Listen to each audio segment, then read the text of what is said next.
The night I realized I was truly alone began with the sound of a door slamming against the cold winter wind. The house smelled like stale beer and the heavy metallic chill of Milwaukee in February. I was 17. My bare feet were pressed against the freezing tile of the kitchen floor, a thin line of yellow light flickering from the ceiling fixture that hummed softly like it could break at any second.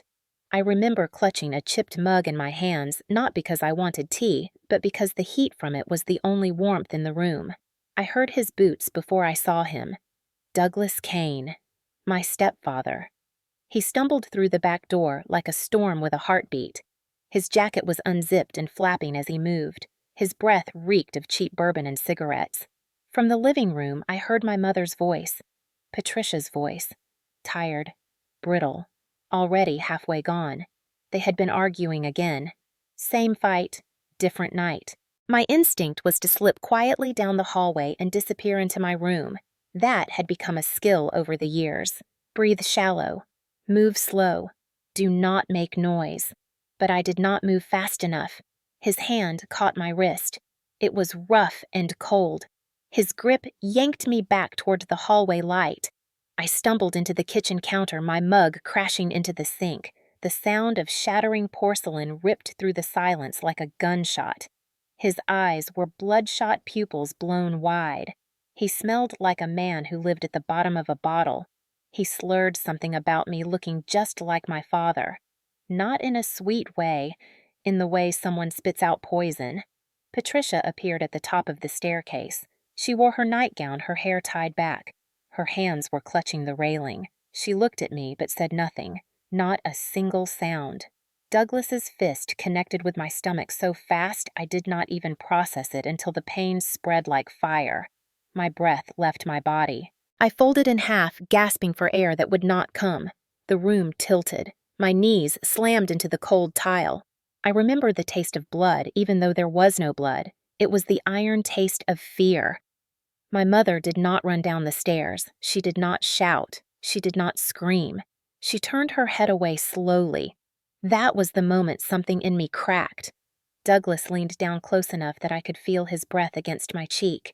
He whispered something I will never forget. He said, "You have no one. Remember that."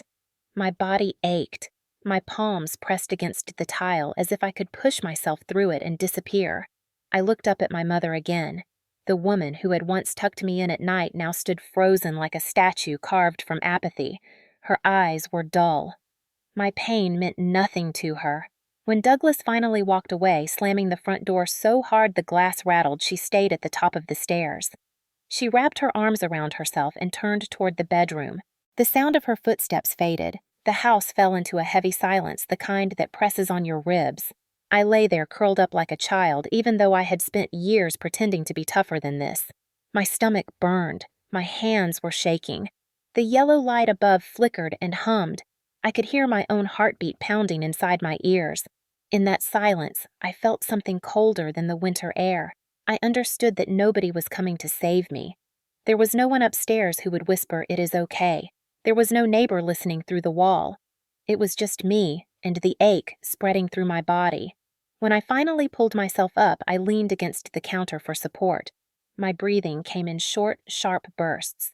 The window above the sink was fogged from the cold outside, and through it I saw the snow drifting under the streetlight.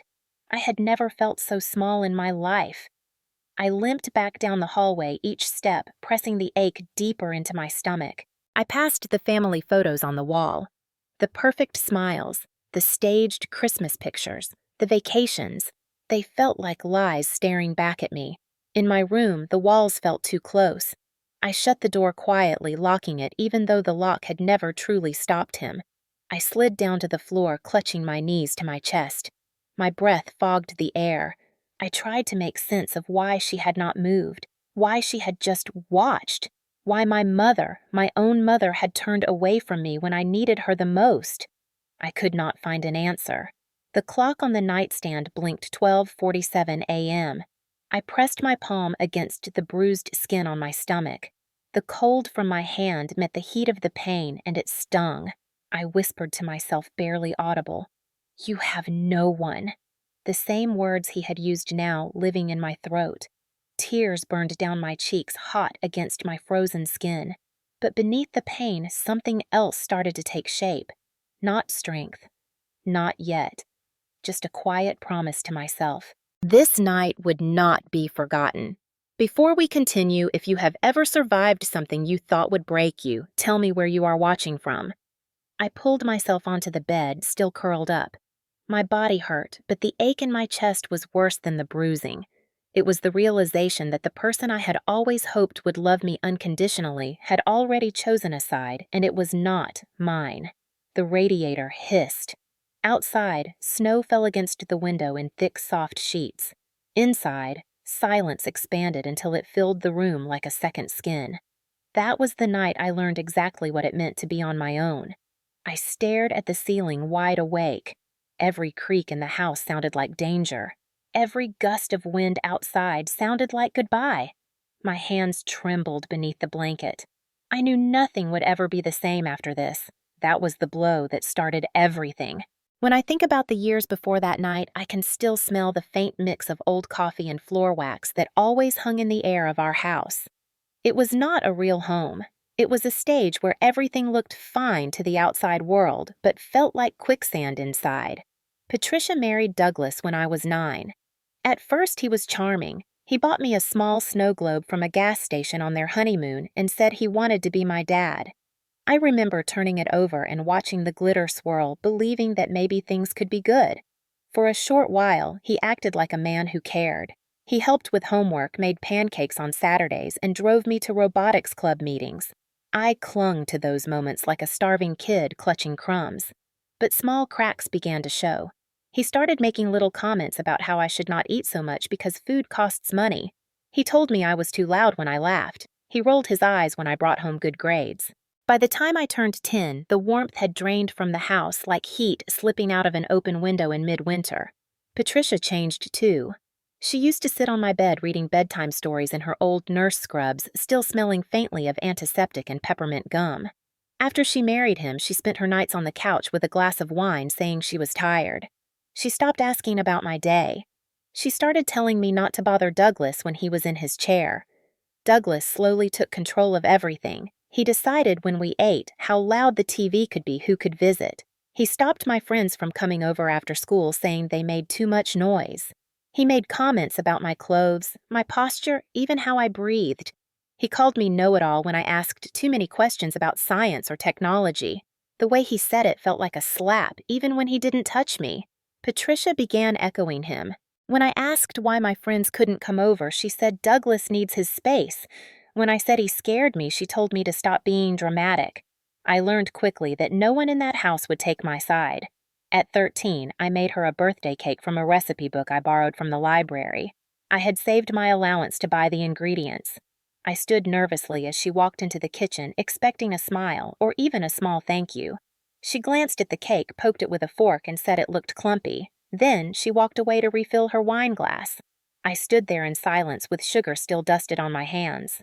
The cake sat untouched until Douglas threw it in the trash that night. On my 14th birthday, Douglas told me not to make a big deal about it. Patricia left a note on the table that said, "Sorry. Busy." She did not come home until after midnight. My robotics team had won second place that week, and I had no one to tell. The walls of that house felt colder with every passing year. There was a particular night when I was 15 that I will never forget. A snowstorm had covered Milwaukee in white silence. I was studying at the kitchen table when Douglas came home from a bar. He dropped his keys on the counter like he wanted to break it. Patricia followed behind him, quiet, looking down at the floor like a shadow. He started mocking my homework, asking why a girl like me needed to learn things like programming, saying nobody cared about girls who thought they were smarter than everyone else. When I tried to stand, he grabbed my notebook, ripped it in half, and laughed. Patricia did not move. I can still hear that sound. It was not the loudest moment of my childhood, but it was the moment something in me started to shut down. At 16, I was no longer allowed to join any school competitions. Douglas said it was a waste of gas money to drive me anywhere. He controlled the bank account, the car, the thermostat, and the air in the room. He called me trash under his breath whenever Patricia wasn't listening, but the truth was, she always heard.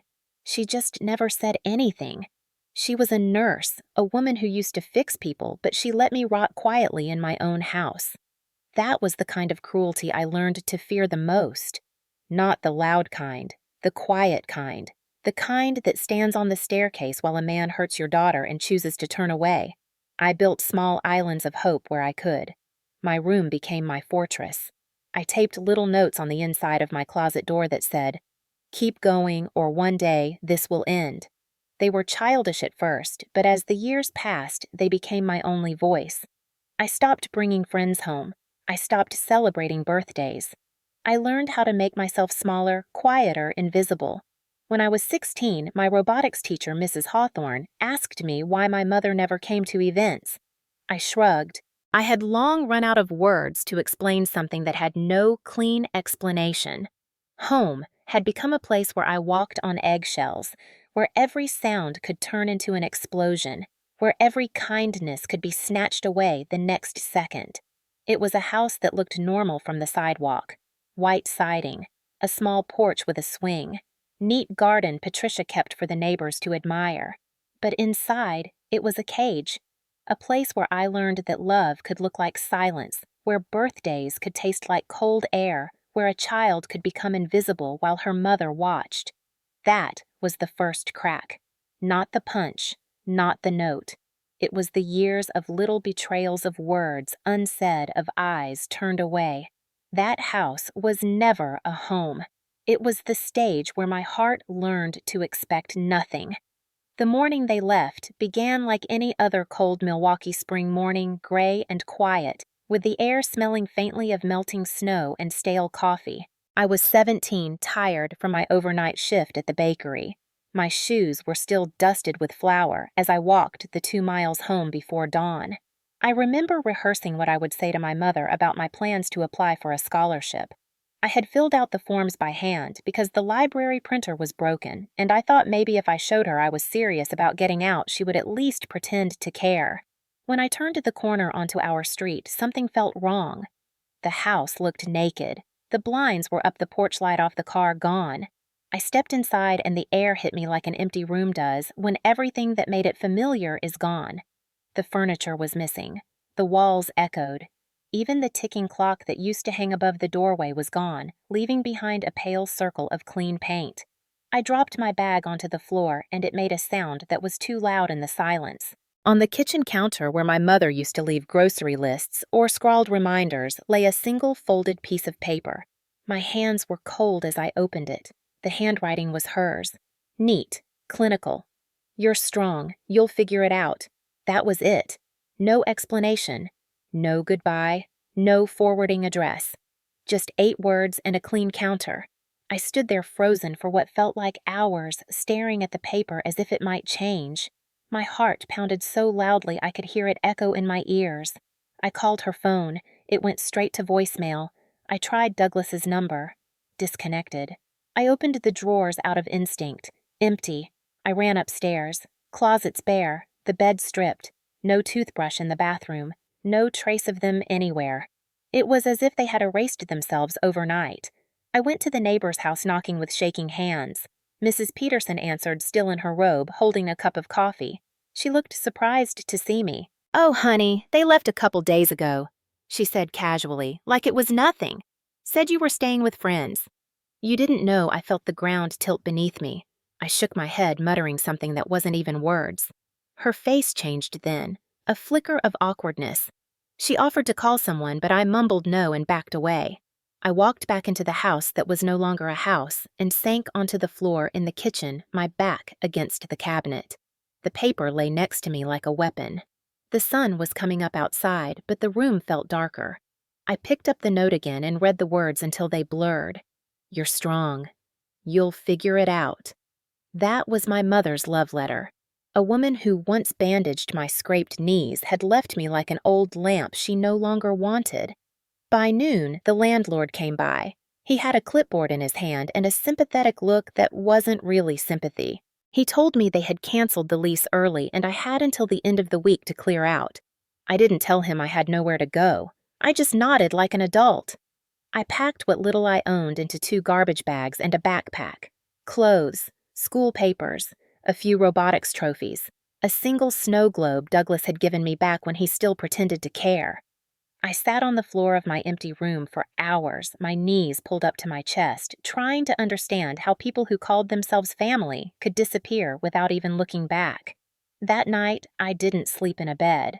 I curled up in the small maintenance shed behind the school, wrapped in my jacket, the smell of old paint and rust filling my nose.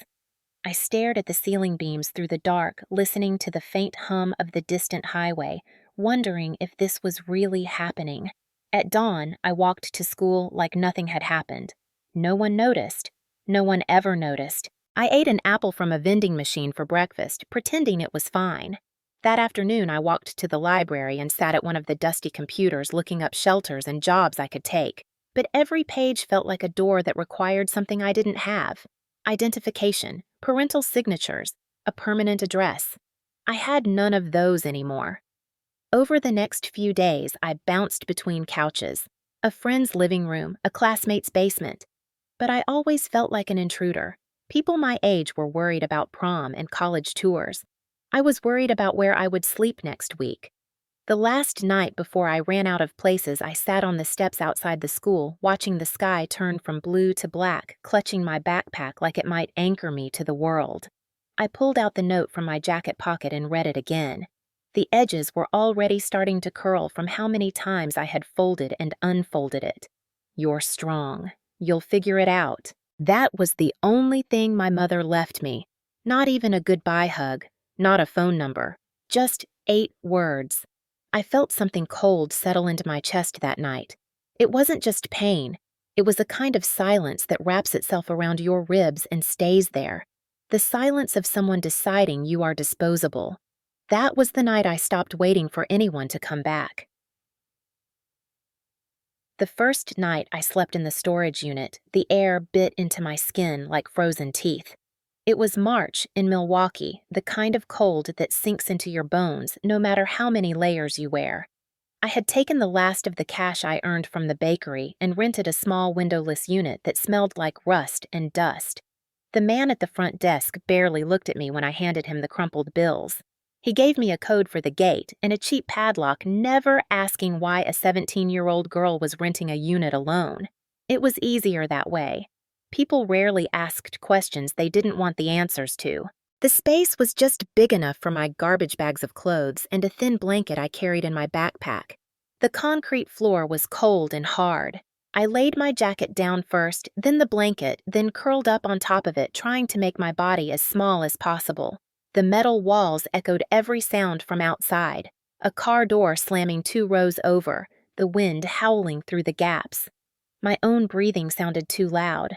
I pressed my hand against my chest to keep it steady. I told myself it was temporary, just a few nights, just until I figured something out. But deep down, a quiet part of me already knew that nothing was temporary when you had no one. The next morning, I walked to the YMCA before sunrise. My shoes were wet from the melting snow. I waited outside until they opened, blending in with the few older men who came in for early swims. I paid the cheapest day pass I could manage, showered in the locker room, and stuffed my wet hair into my hood. I pretended it was just another morning. I bought a jar of peanut butter from the corner store and ate it with a spoon sitting on a park bench. That became breakfast, lunch, dinner. It was cheap, and it didn't spoil fast. The next few weeks blurred together into a rhythm of survival. I spent my days at the public library using the free computers to apply for jobs. I didn't have a home address to put on the forms, so I wrote down the library's street number and prayed no one would check. I was exhausted all the time. My stomach was constantly twisting from hunger. At night, when I returned to the storage unit, my hands would shake from the cold. I wrapped myself tighter in the blanket and listened to the hum of distant traffic as if it could lull me to sleep. One night, while walking back from the library, I saw a flyer taped to a telephone pole. It was for an overnight cleaning job at a nursing center a few miles away. Minimum wage, no experience required. I tore the corner of the flyer and held it in my fist like a lifeline. The next day, I walked to the address, my shoes soaked through from slush, my hair damp. The building was warm and smelled faintly of disinfectant. The manager, a woman with tired eyes and a strong voice, looked me up and down. She didn't ask where I lived. She didn't care about my story. She just asked if I could mop floors and clean bathrooms. I said yes. That night, I started working. The job was grueling, but it was inside and it paid in cash until I got my ID sorted. I scrubbed hallways until my knees ached. My hands smelled like bleach long after I left the building. Around midnight, I nearly fainted from exhaustion. I hadn't eaten properly in 2 days. Olivia Reyes, a night shift nurse with soft brown eyes and hair pulled into a bun, found me sitting against the wall in the hallway with my head between my knees. She didn't ask questions. She just handed me half of her sandwich and told me to eat. It was the first act of kindness I had felt in months. I ate slowly, afraid it would disappear if I rushed. Olivia talked about nothing in particular. How she hated the vending machine coffee. How her niece had a birthday next week. Her voice was warm, steady like a blanket on a cold night. She never asked where I went after my shift ended. She just said goodnight and smiled as if I were more than the shadows I carried. Every night after that, I scrubbed floors, cleaned bathrooms, emptied trash cans, and tried to keep my mind blank. The less I thought about the note on the counter, the easier it was to breathe. Some nights, I would walk past a patient's room and hear them snoring softly tucked into clean sheets and wonder if anyone had ever watched over me like that. The storage unit never warmed up, but my steps back there became less hesitant. It was the only place that didn't ask me questions or demand anything. It was my shelter and my prison. I kept my clothes folded neatly in plastic bags, my shoes lined up like I still lived somewhere normal. I told myself that if I acted like I still had a home, maybe one day I would again. One night the temperature dropped so low that I could see my breath forming white clouds as I lay on the floor. My fingers were stiff. My teeth chattered. I held my stomach where the bruise from Douglas's punch had long since faded, but the ache never really left. I thought about my mother's handwriting on that piece of paper and felt a kind of anger I couldn't name. It wasn't loud. It wasn't screaming. It was a slow, steady fire somewhere deep inside me. It said no one was coming, but maybe I could still get out. I did not believe in hope then. I just believed in survival. And survival meant waking up before dawn, taking the long walk to the YMCA, showering fast, eating from a jar, and working until my body gave out. No one knew. No one cared. But I was still breathing. That was something. The thing about starting from the bottom is that every small step feels like climbing a mountain barefoot. There was no miracle moment. No sudden rescue, just a slow crawl towards something better. My routine became a quiet war against the weight of everything they left me with. I woke up before dawn in that storage unit, brushed my teeth at the YMCA, and went to work at the nursing center. I learned how to make myself invisible. If no one noticed me, they wouldn't ask questions I couldn't answer. I scrubbed floors, emptied trash bins, and swept endless hallways. At first, my back ached so badly that every step home was torture, but my body adjusted. Survival forces adaptation.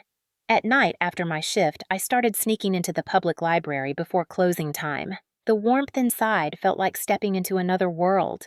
I sat at the farthest computer station where no one bothered to look at me. I searched for free courses, anything that could give me a way out. I had always loved building things, learning how pieces fit together. Robotics had been my favorite thing in school before Douglas crushed it out of me. Now, in the quiet glow of a library screen, I found a new version of that love coding. I started watching free online tutorials on programming, following along line by line. It made sense to me in a way nothing else did. Code didn't lie. It didn't hit. It didn't abandon. If I typed something wrong, it told me exactly where I messed up. I saved every penny I could from my cleaning job. Peanut butter and day-old bagels became my diet. My clothes stayed the same for months. I walked instead of paying for buses.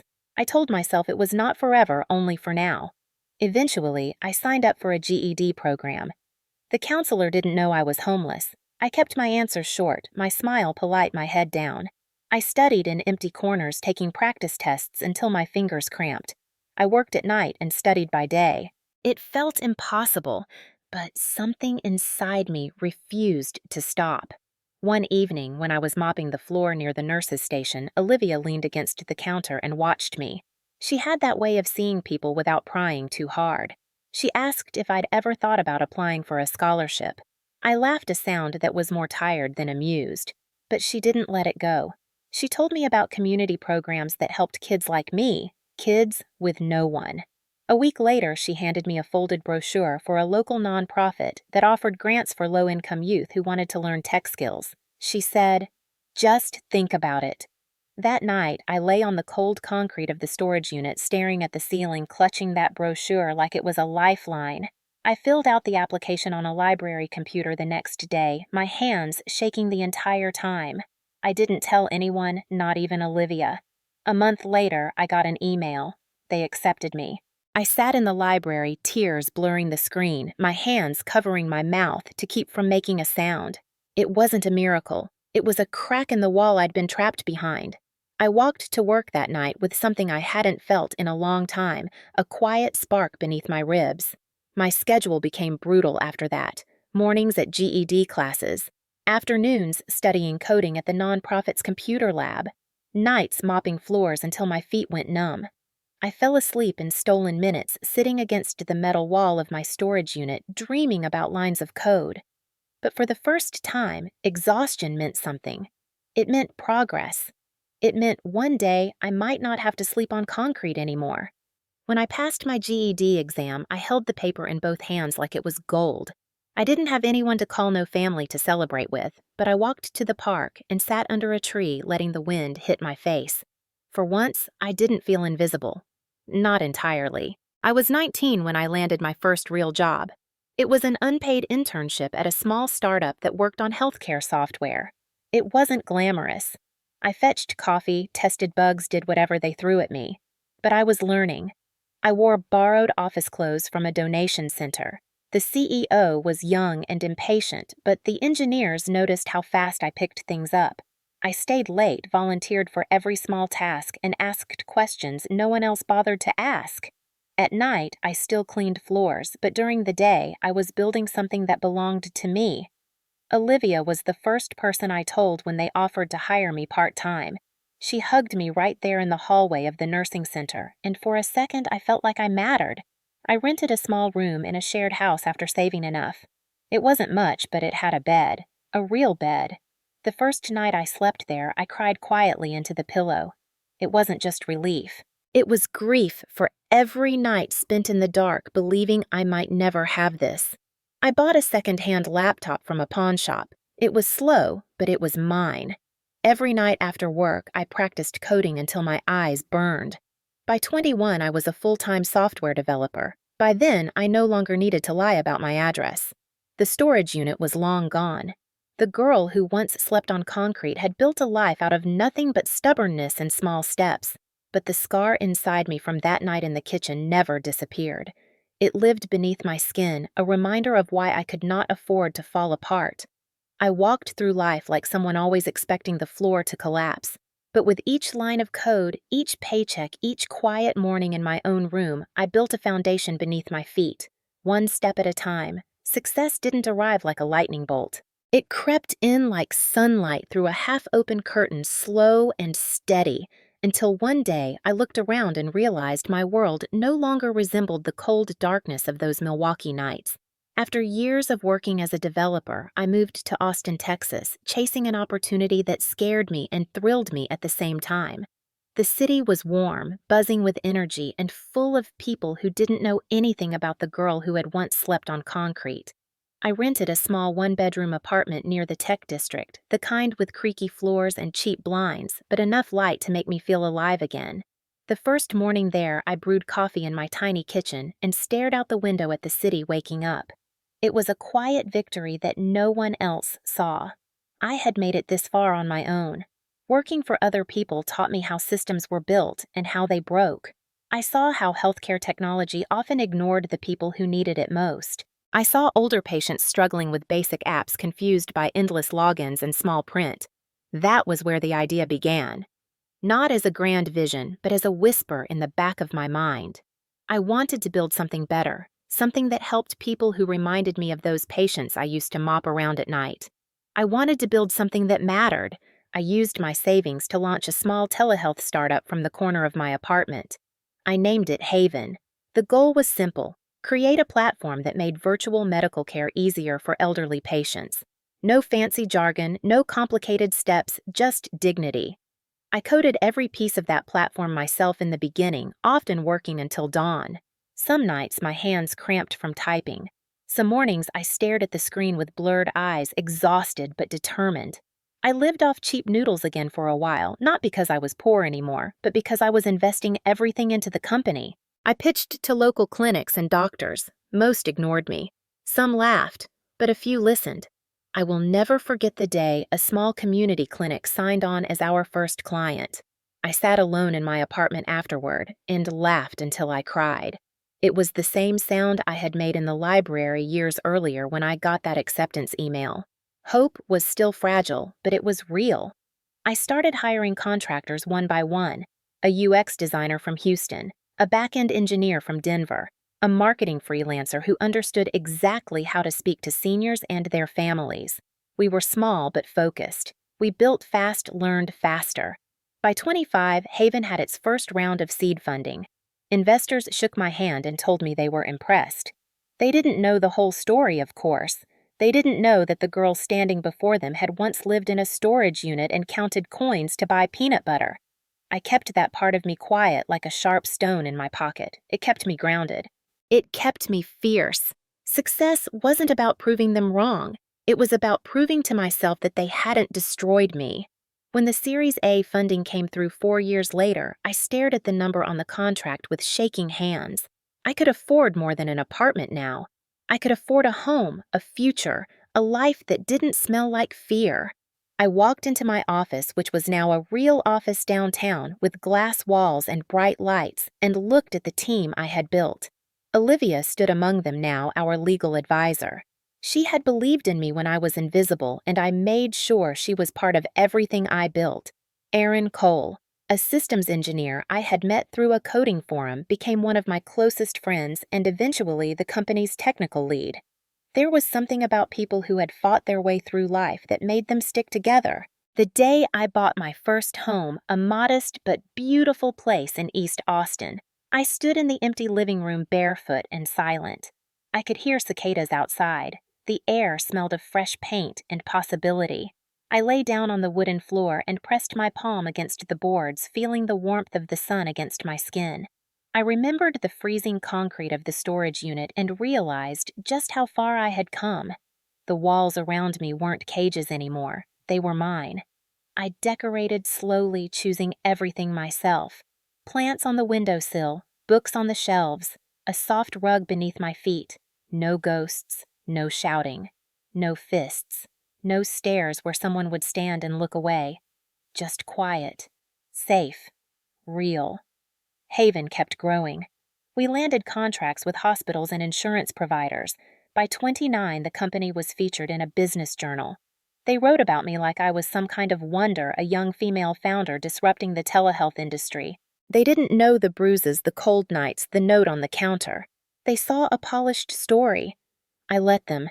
I didn't owe the world my scars. I owed myself my future. I hired more people, expanded the product, and built partnerships across states.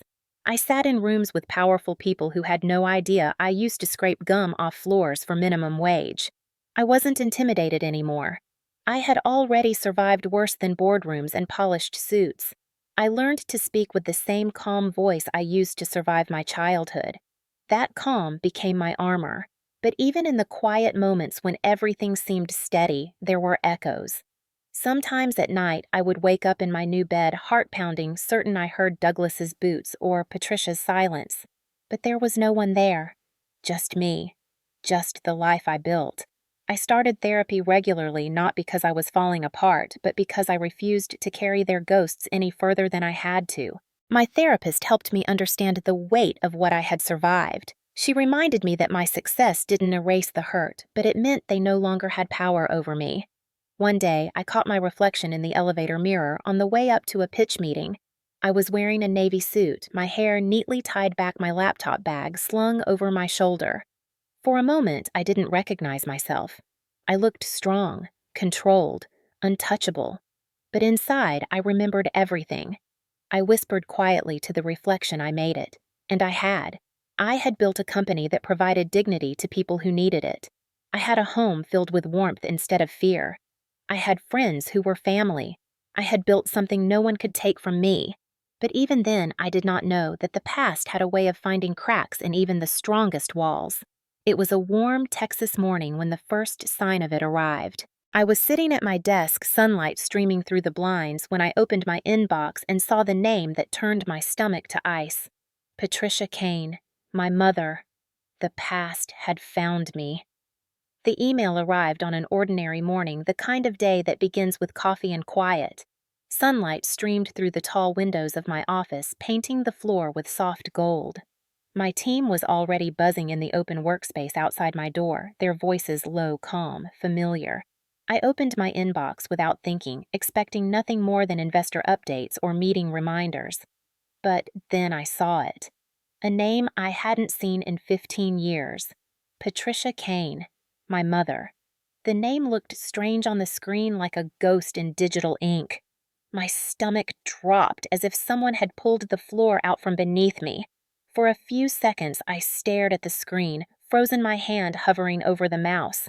It felt like the walls of my office shifted, not physically, but in the way the past has of bending the present around itself. I finally clicked. The email was short. Harper, we're still your family. We'd love to reconnect. Love, Mom. No apology, no explanation, no acknowledgement of the years I spent alone, cold and forgotten. Just a sentence written as if nothing had ever happened. My heartbeat was loud in my ears. My throat tightened. The room blurred at the edges. I leaned back in my chair and stared at those words again and again until they blurred together. I could smell the Milwaukee winter. I could hear the door slam. I could feel Douglas's fist connecting with my stomach. Trauma doesn't live in the past. It lives in your bloodstream. My hands trembled as I closed the laptop. The sound of the lid clicking shut echoed in the room like a gunshot. I pressed the heels of my hands to my eyes, breathing slowly, but the memory rushed in like a tide anyway. Patricia standing on the staircase, her hands folded, her face blank. The note on the counter. You're strong. You'll figure it out. I thought about how I had figured it out, how I had built everything without them, how I had carried every ounce of pain in silence. And now she wanted to reconnect. I opened the laptop again, half hoping the email had disappeared, but it was still there. Beneath it, I noticed something else. A friend request on Facebook. Douglas Kane. I hadn't seen his face since that night, but there he was in a little profile picture. The same square jaw, older now, gray, streaking through his hair, but still wearing that smug half smile I remembered too well. My breath caught in my throat. I clicked his profile like someone touching a bruise just to feel the ache. He had posted photos of barbecues friends' birthdays. A man living an easy life. A man who had walked away without consequence. And now he wanted to step back in. There was a message too. Just one line. We're proud of you. Maybe we can talk about helping the family. Helping the family. The words crawled under my skin. He didn't say sorry. He didn't mention what he had done. He didn't even acknowledge leaving me behind. In his world, I wasn't the girl bleeding on the floor. I was a bank account. I stood up too fast. My chair tipped backward and hit the wall with a dull thud. I didn't care. My chest tightened, my vision narrowing until the world was just the blue glow of that email. My team outside probably heard the chair, but no one came in. I walked to the window and pressed my forehead against the cool glass. Austin spread out below me, alive and warm, nothing like Milwaukee. But in that moment, I was 17 again. Cold, small, alone. I wrapped my arms around myself and took slow breaths until the edges of the room came back into focus. My phone buzzed on the desk. Aaron's name flashed across the screen. Just a meeting reminder, nothing more, but it anchored me. I forced my body back into the chair and stared at the laptop again. The past had found a way to slip through the cracks. It always does. When the day ended and the office emptied, I sat alone with the lights off, the city glowing outside the window. I opened the email one last time. Harper, we're still your family. We'd love to reconnect. Love, Mom. My thumb hovered over the delete button, but I didn't press it. I wasn't ready to answer, but I also wasn't ready to pretend it hadn't happened. I shut the laptop gently this time, but the weight in my chest didn't ease. That night, I went home and sat on the couch in my living room, the one I had bought with my own money in my own house built with my own hands. It was quiet. Safe. But my body didn't believe it. My body remembered. I curled my knees up and stared at the ceiling. I thought about how many nights I had spent convincing myself I didn't need them. I didn't need anyone. And yet the moment their names appeared, everything in me reacted like a wound being ripped open. Around midnight, I opened my laptop again. I typed Patricia Kane into the search bar and stared at the results. Her life looked ordinary. She worked as a nurse at a small clinic. She posted pictures of backyard gatherings, holiday dinners, friends smiling. I saw photos of her hugging Douglas. My stomach churned. She had built a new life clean and bright with no trace of me in it. Not a single picture. Not a single mention. It was like I never existed. And now, when my life finally meant something, they wanted to come back. I closed the laptop and leaned back into the couch, my head tilted against the soft fabric. I thought about Olivia, about how she had seen me when no one else did, about how she had helped me get my first job, how she had become my family. I thought about Aaron, about the team I had built. These were my people, not the ghosts trying to step out of the shadows. But ghosts have a way of making themselves known no matter how much you build. I didn't reply to the email that night, but I didn't sleep either. I lay awake long after the city quieted, watching the ceiling fan spin slowly. The voice that had kept me alive all these years whispered in the back of my mind, "You don't owe them anything." But another part of me, smaller and meaner, whispered something else. "You still want to know why?" I hated that part of me, but I couldn't silence it. The next morning, I walked into the office with a calm mask on my face. My team greeted me with smiles. No one saw the storm under my skin. I went through meetings, presentations, decisions, all while that single line burned in the back of my mind. We'd love to reconnect. By the time I got home that night, I knew this wouldn't be something I could ignore. The past doesn't disappear just because you've outrun it. It waits. It waits until you're steady, until you've built something solid, and then it knocks. And that knock had come. I didn't answer the email right away. For days, I carried it in my mind like a stone pressing against my ribs. It didn't matter that I had built a company, a home, a life far removed from Milwaukee. One name in an inbox was enough to send my heart back to 17. I knew I couldn't deal with this alone. I had spent too many years surviving alone. Now I had tools they didn't give me, so I made an appointment with my therapist, Dr. Marianne Lee. She had seen me through the quiet nights when success felt like a costume I wore too shiny to hide the bruises underneath. Her office was calm and warm, the air always faintly scented with eucalyptus. She sat across from me in that soft blue chair, legs crossed, hands steady. When I told her about the email, my voice didn't shake, but my fingers clenched against my knees like a child gripping the edge of a cliff. She listened the way she always did, without interruption, without pity, with the kind of silence that gives you permission to speak. When I finished, she leaned forward slightly and asked one question. "What did you feel when you saw her name?" The answer came fast. "Cold," I said. I felt cold all over. I told her how my chest had locked, how my throat had burned, how it felt like being pulled through time against my will. She nodded slowly. "That's your body remembering, not just your mind. Your body still thinks you're there on that floor." Her words hit a nerve. I hadn't realized how much of my trauma lived not in memory, but in muscle. For so long, I had pushed forward as if success could outrun the past. But the past doesn't care how high you climb. It lives where you breathe. "You have a choice now," she said softly. "You get to decide how close or far they are from you. They don't decide that anymore." For the first time, I understood what boundaries could mean. Not just saying no, not just running, but defining the line where their power over me ended, and they no longer got to cross it. After that session, I sat in my car for almost an hour, engine off, staring at the steering wheel. I thought about the girl who had once whispered to herself in a storage unit that no one was coming. She had survived without anyone's permission. Now she didn't owe anyone entry into what she built. That night I called Olivia. She was in her home kitchen laughing as she told her daughter to stop climbing the counter. The sound of their life was warm, messy, real. I told her about the email. Her laughter faded into silence. "Harper," she said, her voice steady, "you don't owe them anything, not even an explanation." I exhaled slowly. But what if ignoring them makes it worse? Worse than abandoning their child? She asked. That silenced me. Olivia had a way of cutting through the noise.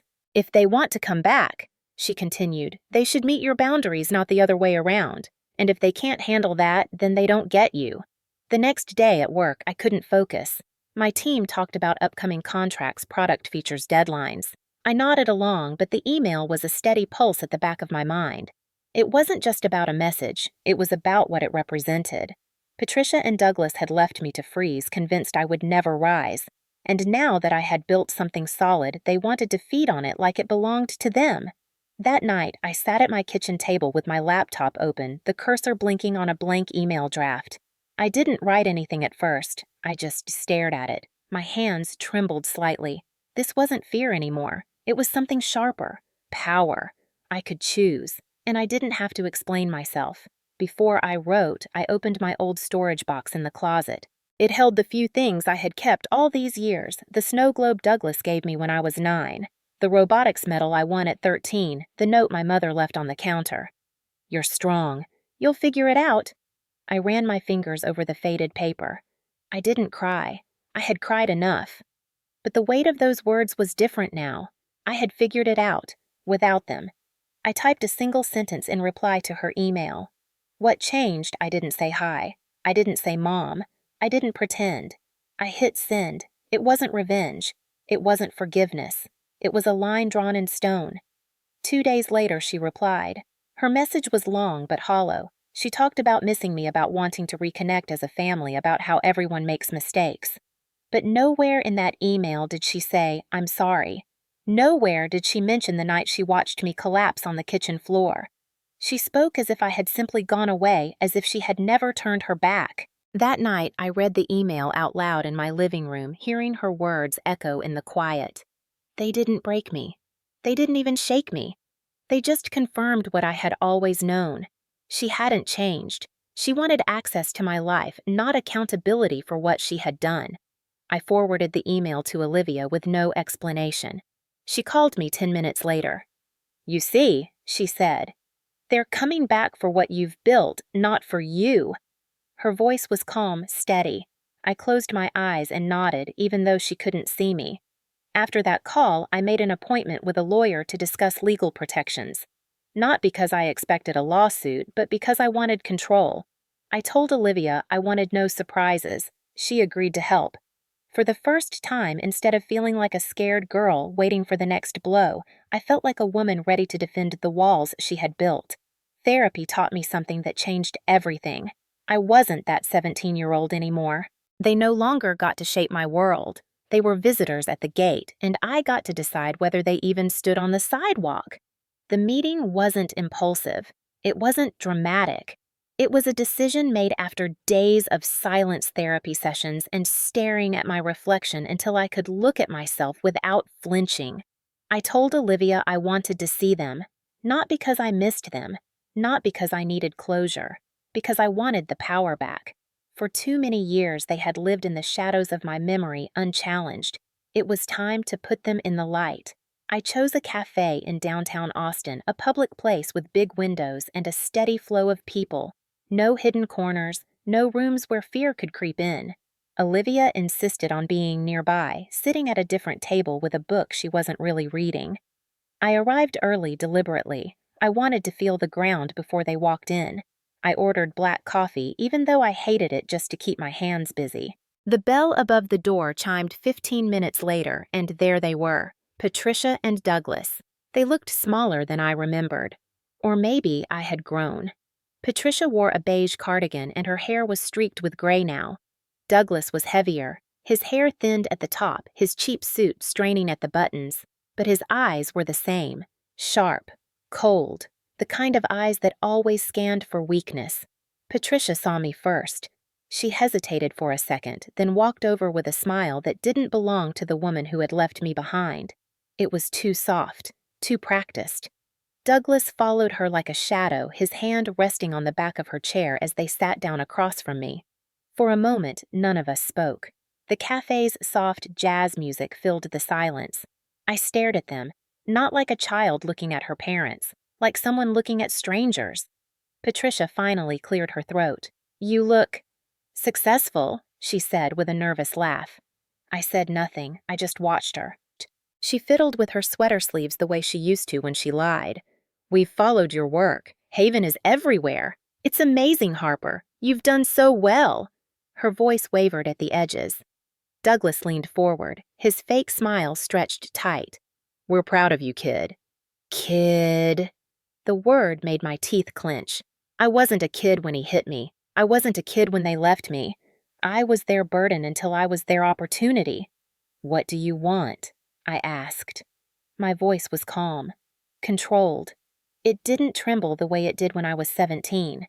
Patricia blinked like she hadn't expected me to get straight to it. We want to reconnect. We miss you." I leaned back in my chair, studying her face. She didn't look at me like a mother facing her past. She looked at me like someone rehearsing a line. Douglas jumped in next, his tone slicker. "We're family. Whatever happened, it's the past. You've built something incredible, Harper. And maybe it's time we—" "No," I said, cutting him off. His eyes narrowed slightly, just enough to reveal the man I remembered. "This isn't about the past," I continued. "This is about you wanting something from me now." Patricia's cheeks flushed. She shook her head, trying to look hurt. "That's not fair. We just want a chance to what I asked, to pretend none of it happened, to skip over the part where you left me to sleep on the floor of a storage unit, to erase the part where you watched him hit me and said nothing." Her mouth opened, but no words came. Douglas shifted uncomfortably in his seat. I watched them squirm, and something deep in my chest loosened. For years, I had been the one shrinking in their presence. Not anymore. "Do you remember that night?" I asked her quietly. "The kitchen, the yellow light, me on the floor." She looked down at her hands. "I don't want to talk about the past," she whispered. "But I do," I said.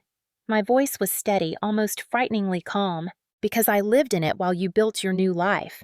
I carried it while you smiled in pictures. And now you want to walk in like nothing happened, like I'm a door you can knock on when it's convenient."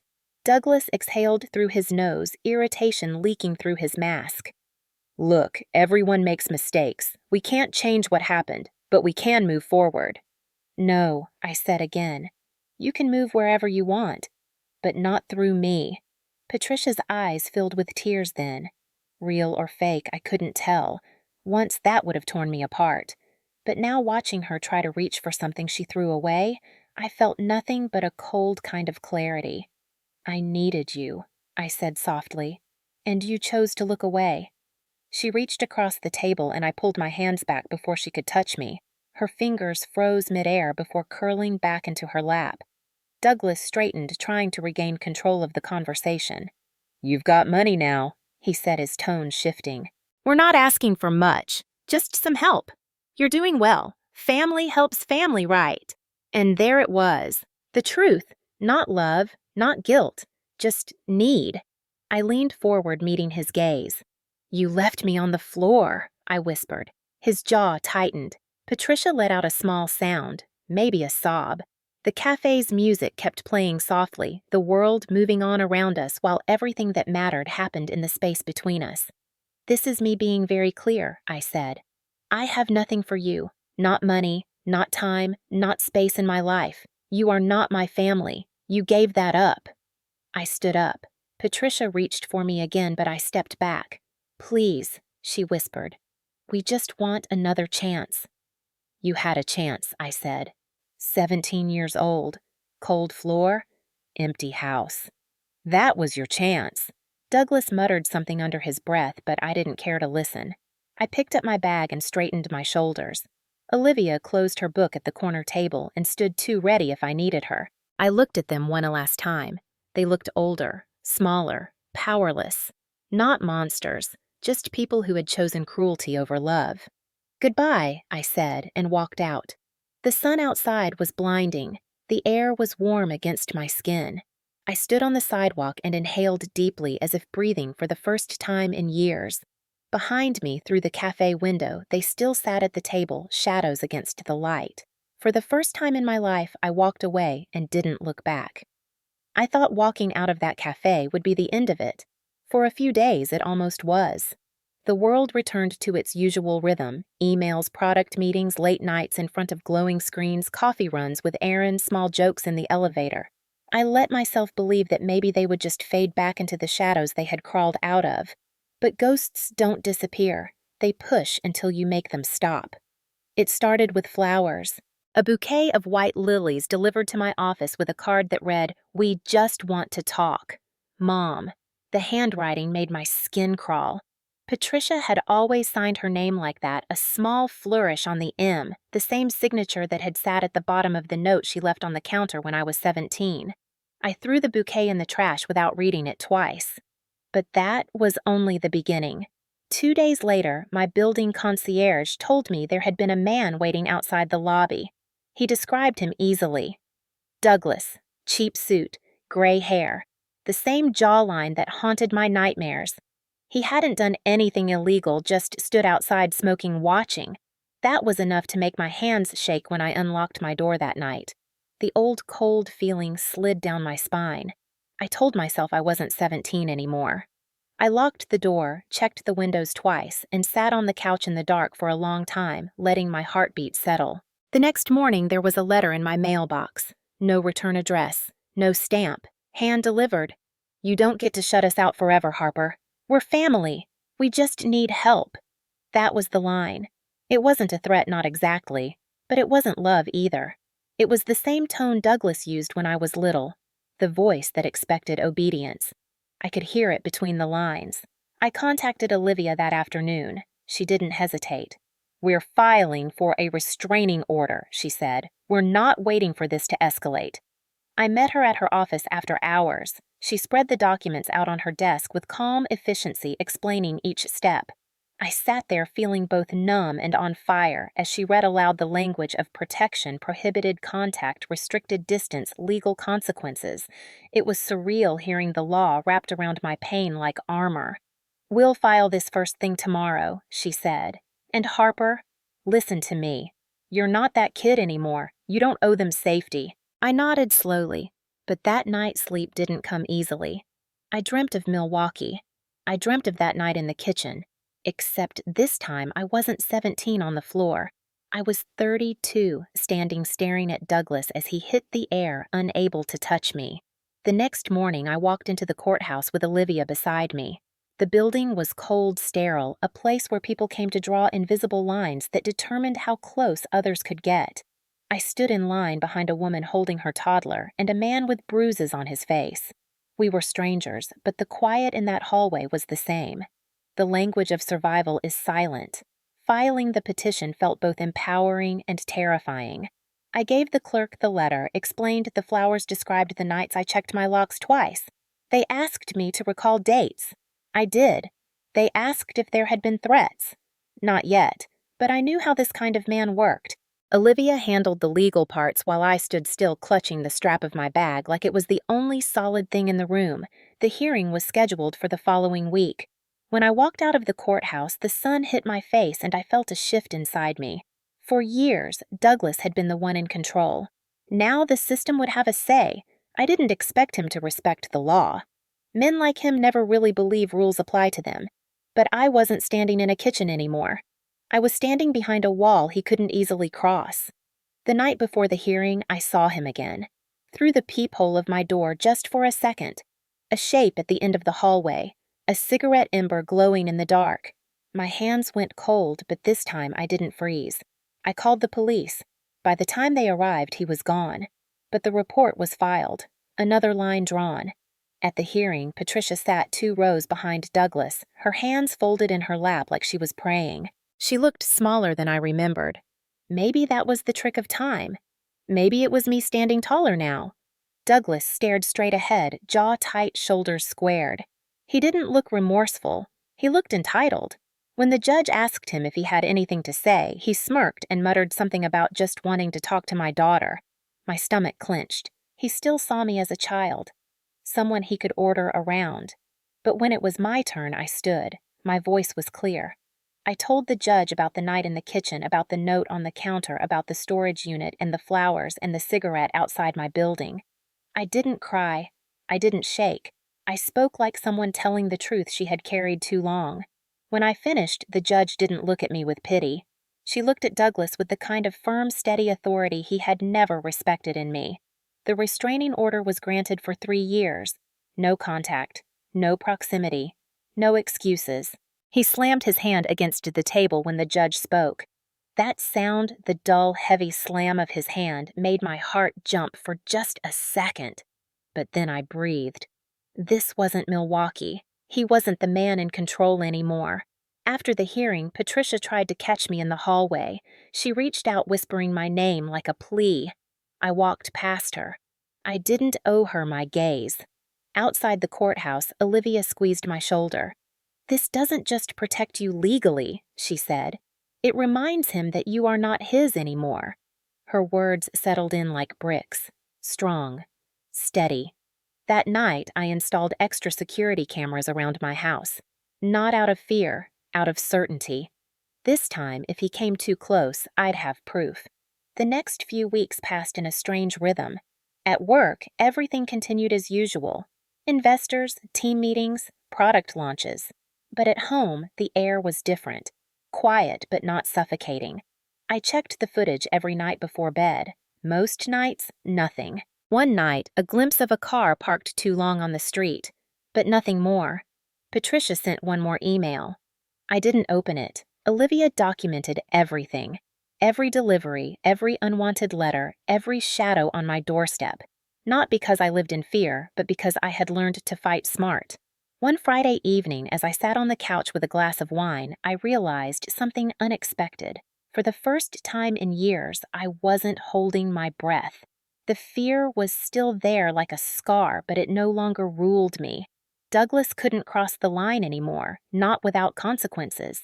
I had built something he couldn't break into, and the law for once was on my side. I thought about that night in the kitchen often during those weeks, but the memory felt different now. I didn't see myself curled on the floor anymore. I saw myself standing, breathing, unbroken. The day the certified copy of the restraining order arrived in the mail, I held it in my hands for a long time. It wasn't a miracle. It didn't erase anything, but it was proof. A piece of paper that said the world saw me now. That my pain had weight, not just memory. Olivia came over that night with takeout. We sat on the porch as the Texas sun set eating fries and laughing about nothing. She didn't ask about them. I didn't bring them up. That silence was a gift. At some point, she leaned back in her chair and said, "You know, I always knew you'd get here, not just with the company, with this, your life." I didn't answer right away. The crickets hummed. The air smelled like warm grass. For so long, my life had been shaped by what they did to me. Now it was shaped by what I chose, and I had chosen to build something they couldn't touch. But the most unexpected part wasn't the order or the cameras or the courtroom. It was the way my body slowly began to believe I was safe. For years, even in success, some part of me waited for the knock on the door. Now, when it came, it would not be a threat. It would be mine to answer or not at all. That was power, not revenge, just freedom. Patricia and Douglas faded back into silence after that. I heard through a distant neighbor in Milwaukee that they had packed up and moved again. I didn't care where. Their location no longer determined the rhythm of my heartbeat.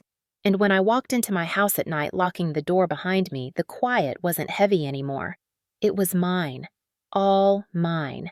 I had spent so much of my life believing family was something you were born into. Blood, names, houses that looked nice from the outside, but felt like cages inside. It took me years, bruises, courtrooms, and silence to understand that family can be something you build with the right people, one small act of trust at a time. After the restraining order, the noise in my head started to quiet down. It wasn't immediate and it wasn't perfect, but it was real. The nights I used to spend staring at the ceiling waiting for the past to knock at my door turned into nights where I could sit on the porch with Olivia and talk about nothing in particular. I found myself laughing more. Not the forced laughter that used to escape me when I tried to prove I was fine, but the kind that started low and warm in my chest. I started letting people in a little more piece by piece. Olivia was the first. She had been there from the beginning, the woman who handed me a sandwich when no one else saw me. Over the years, she became more than just the nurse who saved me from collapse in that hallway. She became a friend, a sister, the person who showed up to board meetings in power suits and to movie nights in sweatpants. Her daughter Lily, with her wild curls and relentless curiosity, started calling me Aunt Harper without ever asking permission.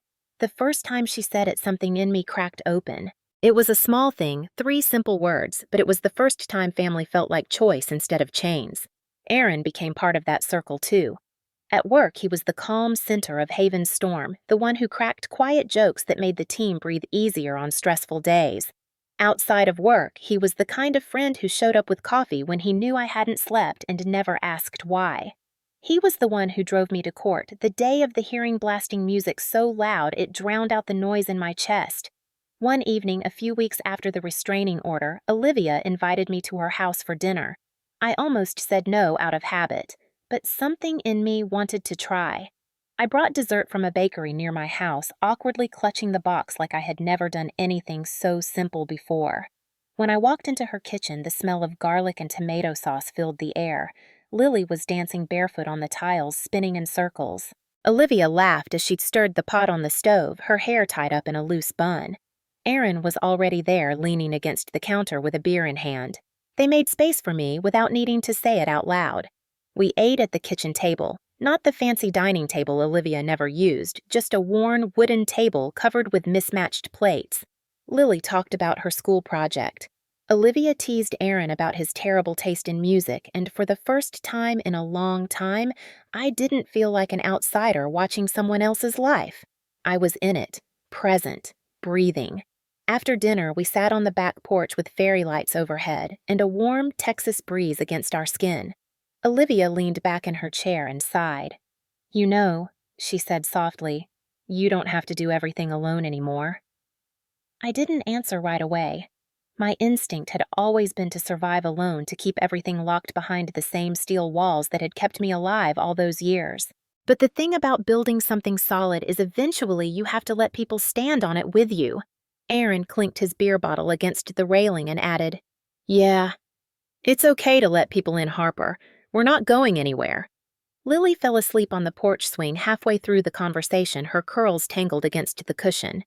I watched her chest rise and fall and felt something unfamiliar: peace. Not the fragile kind that breaks when someone breathes too loud. The sturdy kind, the real kind. Over the next few months, life took on a different texture. The company grew, and so did the people around me. We celebrated milestones together, big and small. New hires, launching new features. Even small things like Tuesday lunches where the team crowded around takeout containers in the break room, laughing about nothing important. But it wasn't the success that made me feel like I belonged. It was the way these people saw me, not as a product of what happened to me, but as the person who had built something real. Olivia and Aaron never treated me like a survivor they needed to tiptoe around. They treated me like someone they wanted at their table. That difference mattered more than any headline or award ever could. One Friday night, Olivia's house was full of friends. Not family in the blood sense. Family in the chosen sense. People who had walked with me through storms without asking for explanations. Someone brought out a guitar. Someone else lit sparklers in the backyard. The air was filled with laughter music and the sound of Lily trying to teach the dog a new trick. I stood at the edge of the yard for a moment, just watching. I remembered how many nights I had spent alone whispering to myself in a storage unit that no one was coming. And now, standing there with warm grass beneath my feet and people who cared without conditions around me, I realized no one had needed to come. I had built it, piece by piece, brick by brick. A life, a family. Olivia walked over, handing me a sparkler with a smile. "You look like you're about to cry," she teased. I laughed softly, shaking my head. "Just thinking." "About them?" she asked. I shook my head again. No, not anymore. That was the truth. For the first time, my past wasn't the center of the room. It was just a shadow in the corner, small and powerless. The night stretched on. Music, laughter, real joy. The kind I once thought was reserved for other people. Aaron made a joke about how terrible my sparkler drawing skills were. Lily woke up just long enough to giggle at us before falling asleep again in Olivia's lap. In that moment, surrounded by light and warmth, I understood something I had never fully let myself believe.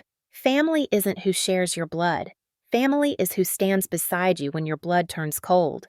It's who chooses you not out of obligation, but out of love. That night, I went home and stood in my living room for a long time.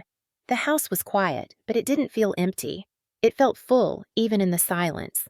I thought about the girl who had once clutched a jar of peanut butter on a park bench, whispering to herself that she would survive.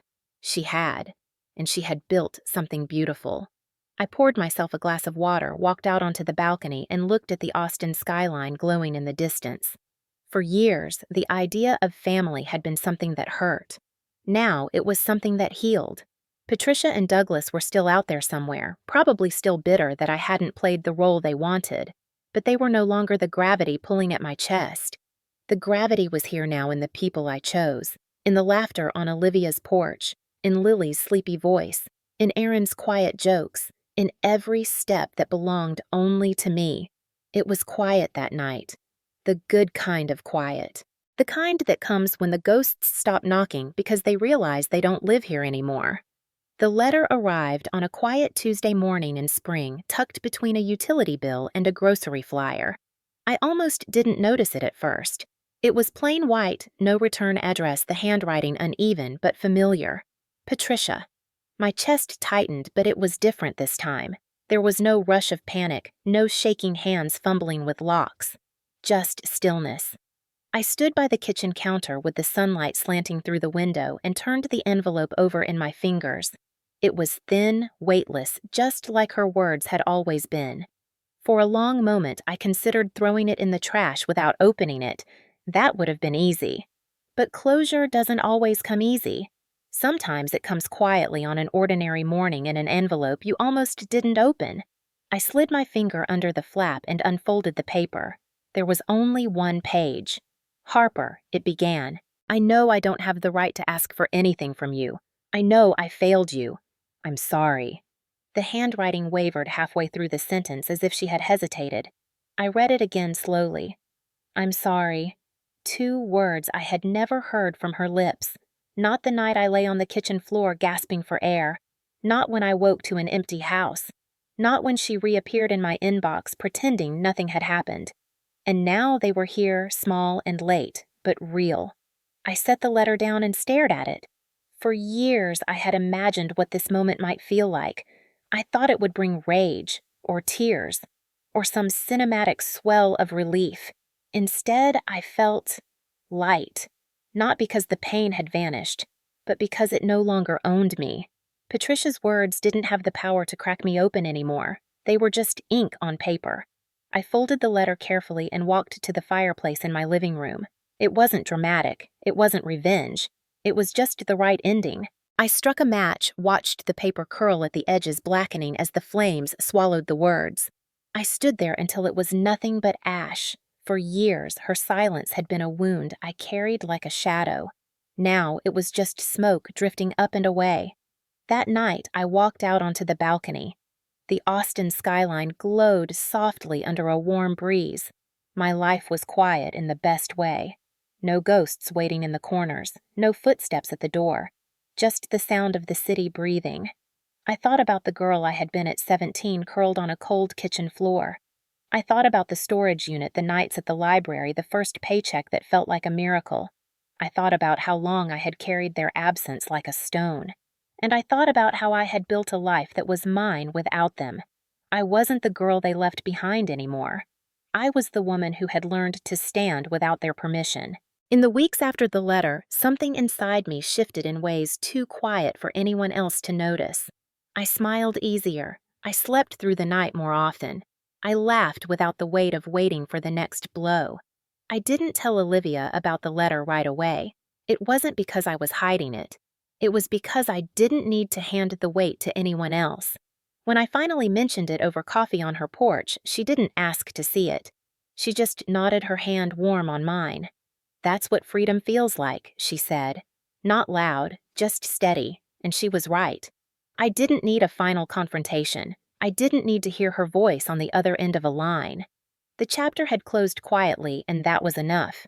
Haven continued to grow. We launched new programs, expanded into new states, built partnerships I had only dreamed of when I was writing code in the corner of my apartment. My team thrived. My house was full of warmth, of people I had chosen, of laughter that didn't echo off empty walls. Every Christmas, Olivia and Aaron and Lily came over, and we cooked too much food and stayed up too late. Lily always asked me to tell her stories from when I was younger. I told her the good ones, the robotics competitions, the nights in the library. I didn't tell her about the bruises or the note on the counter. She didn't need to carry that. I had already carried it long enough. One evening, standing in my office as the sun sank behind the city, I caught my reflection in the window. A woman in her 30s with steady eyes and quiet strength. The kind of woman 17-year-old me couldn't have imagined. I thought about the word family then, how I had chased it like a ghost for so long, how I had finally stopped chasing and built it instead. Patricia and Douglas were somewhere out there aging, fading, perhaps telling their own version of the story to people who would never know the truth. But that wasn't my burden anymore. Their story ended the day they walked out. Mine began the day I decided I wouldn't stay broken. Sometimes closure isn't a door slamming. Sometimes it's a whisper. A letter turned to ash, a quiet night on a balcony with a steady heart. I took a deep breath, feeling the breeze against my skin. I whispered a goodbye that no one heard but me. Not for them, for the girl who once begged them to stay. She didn't need them anymore. She had me. She had the life I built. As the sun disappeared beyond the skyline, I felt something I hadn't felt before. Not just peace, freedom, real freedom. And it wasn't loud. It was quiet, solid, unshakable. I turned from the balcony and went inside the warmth of my home, wrapping around me like a promise kept.